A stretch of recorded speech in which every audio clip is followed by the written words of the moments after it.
Pada pagi itu, matahari bersinar indah. Anak manusia baru saja memulai rutinitas sehari-hari. Para nelayan berada di laut lepas. Kaum ibu sedang sibuk di dapur. Anak-anak usia sekolah menikmati hari libur. Sebagian pemuda sedang berolahraga. Sebagian lagi bersiap-siap menuju pantai untuk rekreasi.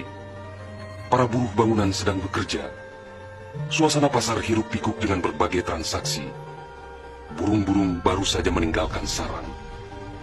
Tiba-tiba pukul 7:58 waktu Indonesia Barat, hari Ahad, 26 Desember 2004, bumi Serambi Mekah berguncang dahsyat. Guncangan gempa pada 8,9 skala Richter itu berlangsung puluhan menit tanpa henti. Bumi bergerak ke bawah dan ke atas, ke kiri dan ke kanan, berayun-ayun terus-menerus. Orang-orang berlari keluar rumah, berkumpul di jalan-jalan dan lapangan terbuka. Mereka seperti berada dalam tampi. Kepala terasa pusing, sehingga banyak yang terjerembab ke bumi. Suara azan Allahu Akbar berkumandang dari menara-menara masjid dan menasa. Suara zikir pun membahana di mana-mana. Jutaan mulut manusia melafazkan asma Allah dan Rasulullah secara terus-menerus. La ilaha illallah, Muhammad Rasulullah.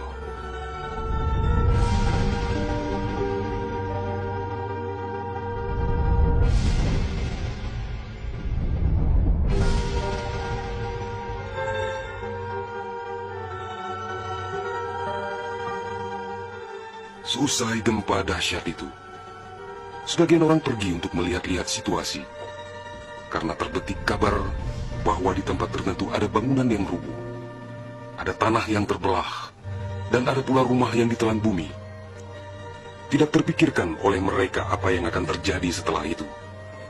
Tidak ada tanda-tanda alam yang begitu kentara. Tidak ada yang mampu menafsirkan dan menduga sebentar lagi akan terjadi bencana maha dahsyat yang meluluh lantakkan permukiman penduduk sepanjang pesisir Aceh. Tidak ada pula yang mampu menerjemahkan berbagai firasat atas pusaran nasib yang bakal menimpa tanah rencong. Juga hampir tidak ada yang memahami tanda alam, manakala air laut surut beberapa ratus meter. Orang-orang di pesisir pantai tampak asyik mengumpulkan ikan yang menggelbar-gelbar. Bahkan air sungai pun mengering, namun tidak ada yang dapat membaca tanda-tanda itu. Mereka seakan melupakan gempa yang baru berlalu.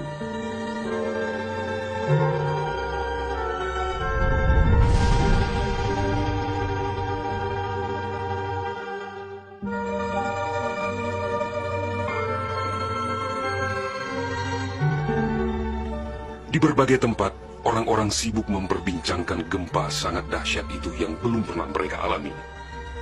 Namun tak lama kemudian orang-orang mendengar bunyi dentuman sangat keras, disusul suara gemuruh dari arah laut. Bunyi dentuman itu terdengar sepanjang pesisir Aceh Besar, Banda Aceh, Aceh Jaya, Aceh Barat, dan Nagan Raya. Orang-orang mengira itu adalah bunyi bom. Memang sebelumnya sering terdengar bunyi bom yang menghiasi kehidupan orang Aceh ketika itu, karena Aceh dalam situasi konflik bersenjata.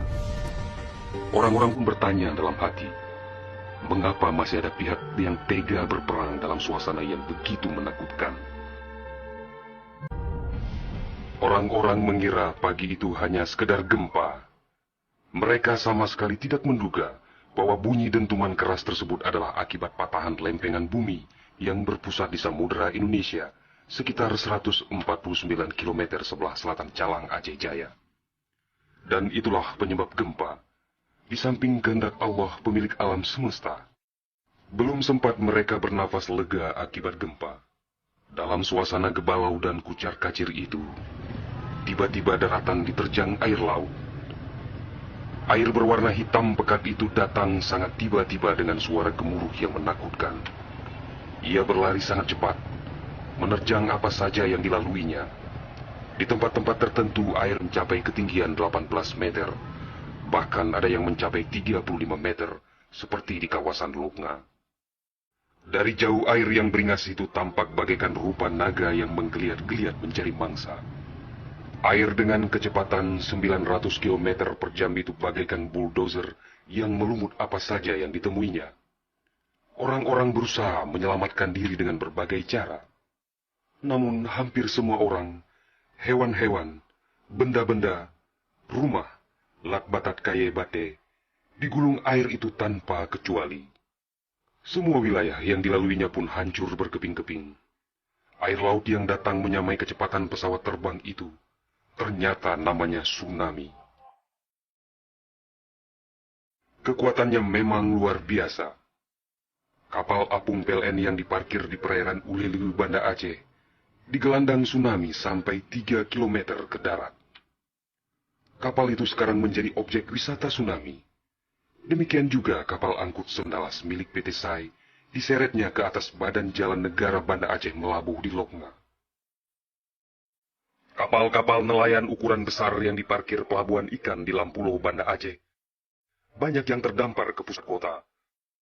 Termasuk mesin cetak harian Serambi Indonesia dikerungcut di bawah tsunami sejauh 1 km. Kendaraan roda 4 hancur tak berwujud. Rumah dan toko-toko serta bangunan lain yang kokoh pun hancur lebur rata dengan tanah. Semuanya di luar dugaan manusia, seakan sebuah mimpi buruk yang sangat langka.